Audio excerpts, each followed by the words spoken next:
Hey guys, it's Nick from The Conscious Builder. We're here at our new offices up in Beechwood area in Ottawa. So we're here, it's our first day on site. So right now I'm getting busy on laying out the floor plan.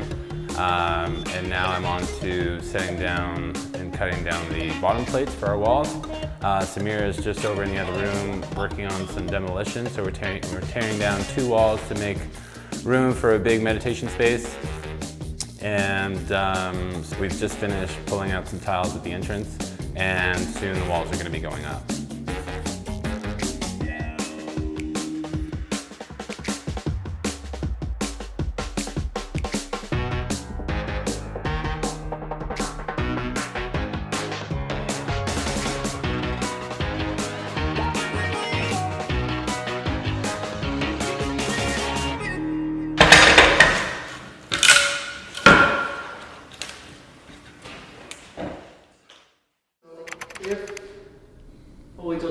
If it makes sense, you're saying what does it take to cover the stipple but not like make it perfectly correct. We could probably do that pretty quickly. Like you're thinking like just skim coat, like a plaster job, you know, that they do in the piazzas in Italy, because they're calming, right? They're just not, this is jagged. So one of the biggest changes that we've made since the last time we connected was the space.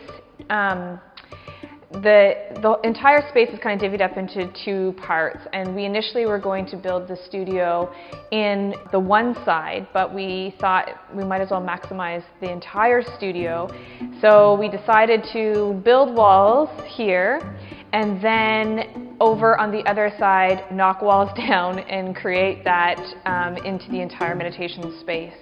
Really because we wanted to bring in as many people as possible, and I believe that space is going to accommodate up to 35 people, which is phenomenal.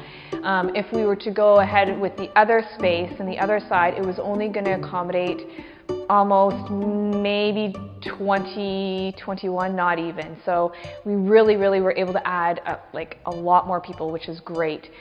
So one of the things we're going to do in the reception area is have wood, real wood, in the backdrop, and then added with copper. And then in the lounge area, we really want to warm the space up, so we're going to be doing some crown molding, kind of bringing in like an enclaving of this space, so that you feel kind of like encompassed and warm and hugged almost.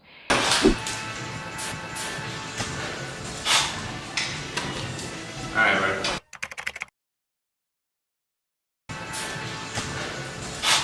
Since this is a commercial site, we're using a high traffic tile that we've laid down over top a underlayment. We also, because of the size of our tiles are quite large, we decided to use a 1/2-inch trowel, the square notch trowel, just to provide a consistent base for our tile. What you don't want is to have any voids underneath the tiles at any point, because over time that's where your tile will likely crack or pop. In the future it'll prevent it from popping or cracking, and one of the reasons why we use an underlayment such as Ditra is to just, it acts a bit as a shock absorber. It's about 1/8 to 1/4 inch thick depending on the thickness that you get, and it just allows a little bit of cushioning so that the floor is still flexible, even though it's kind of like a concrete product. Still want a bit of flex in the floor, just a little bit of forgiveness, so that if there is a large fall or anything like that onto the tile, it'll prevent it from cracking more easily than it typically would. After the electricians are done, they should probably be done in a day or 2. What we'll do is put our Rockwool sound, Safe and Sound, which is a sound dampener product by Rockwool.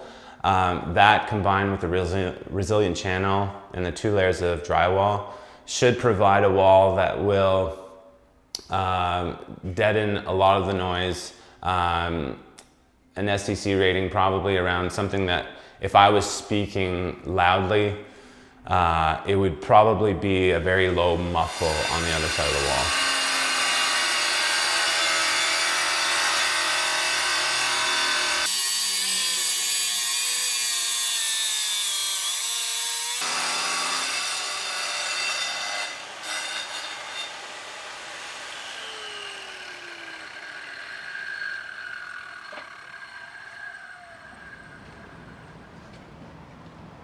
The project's moving along pretty quickly. We'll be done our tiling today.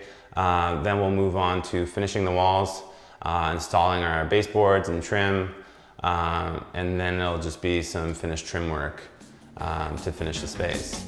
Hey guys, it's Nick from The Conscious Builder. If you'd like to stay up to date with our studio renovation, follow us on Instagram and please subscribe to our YouTube page so you can follow more of this project. Thanks.